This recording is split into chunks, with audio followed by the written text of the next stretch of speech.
మాట తప్పని రాజన్న మడమ తిప్పని మనిషివయ్యా మరువజాలము నీ రూపము నీకు సాటి ఎవరయ్యా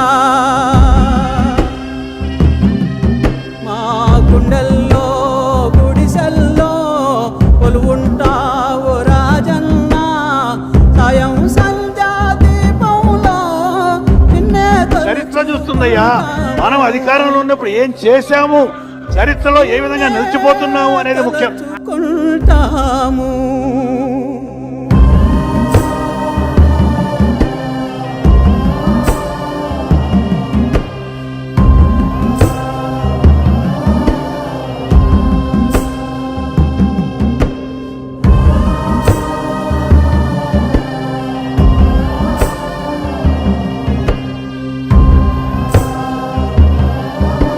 ముఖ్యమంత్రులు చాలా మంది వస్తూ ఉంటారు, పోతా ఉంటారు. ఇంకా రాష్ట్ర ప్రజల హృదయాల్లో చిరస్థాయిగా కనపడేటువంటి ఏకైక ఆనాటి ముఖ్యమంత్రి ఎవరంటే డాక్టర్ వైఎస్ రాజశేఖర రెడ్డి గారు.